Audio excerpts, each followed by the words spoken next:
In just over a month's time, King Charles will be crowned in Westminster Abbey, the first coronation since his mother's 70 years ago.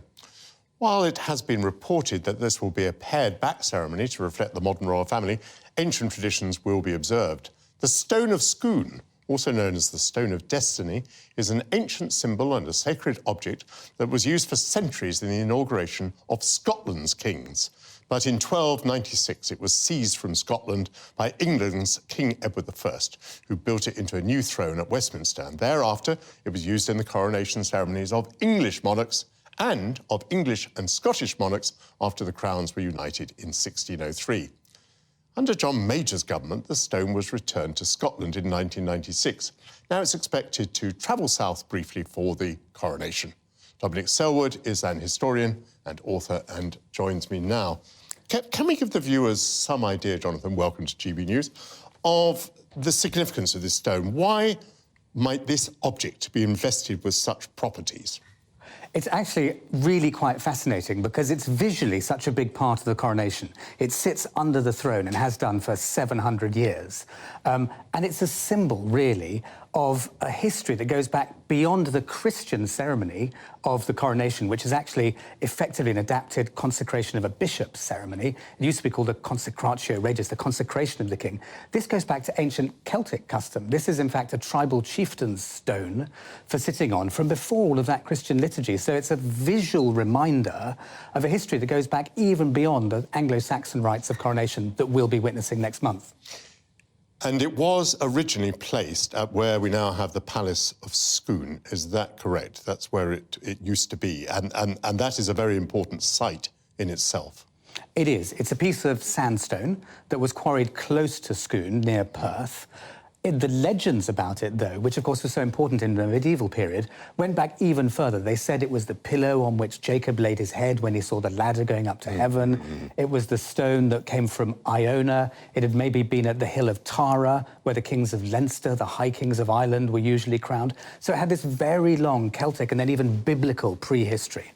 Why did the English king, Edward I, pinch it?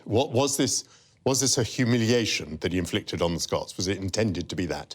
It's both a humiliation, but also a very important political point, because Edward was always campaigning in Scotland. And on this occasion, he won.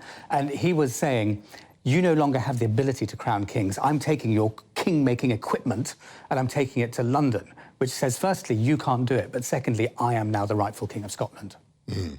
And did the controversy in any way abate when the two crowns were united in 1603? In fact, as recently after the theft, as the 14th century, when there was peace with Scotland, Edward III said to the Abbot of Westminster, you need to send it back to Scotland now. And he didn't.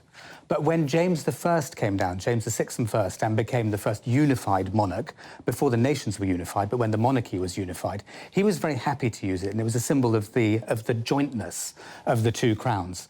But then after the actual union in 1707, it became just part of Great Britain's story and the monarchy and power of Great Britain, which in a sense it still is. Great Britain is expansive, covers Scotland, so it's still owned in effect by the monarchy, but it's been entrusted to the commissioners for the regalia in Scotland to look after.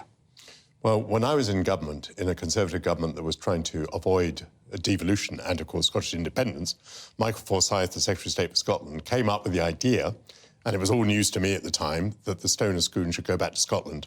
And so it did in 1996. How was that greeted by the Scottish people, do you think? Was it an important symbol to them by that stage? Yes, it was, because in Scotland it's more usually known as the Stone of Destiny. Destiny, yeah. Right, so it has this great sort of significance and symbolism. And if you go back and watch the newsreels of the time, there was very genuine glee and happiness that it was coming back, but it was also, wrapped in with hope about this is the first stage towards devolution, possibly independence. And so, yes, it's a highly symbolic, almost kind of totemic artefact. Have you any idea at all about how this stone will make the journey?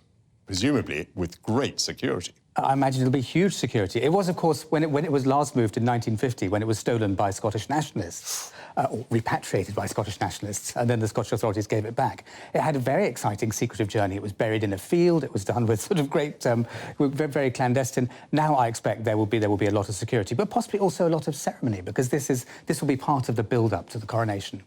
And you think King Charles III will be extremely conscious of what he's sitting above? I'm certain he will be. When one thinks about the moment that he became king, I mean, that extraordinary itinerary he went on around Great Britain, going to Ireland, going to Scotland, going to Wales, it was very important for him to bring the nation together. And so, yes, that is a symbol of something that is not exclusively English. Around the United Kingdom he went, actually. United Kingdom, yes, Yes, thank you. went to Northern Ireland as well. Dominic, fantastic. Thank you very much indeed. Dominic Selwood.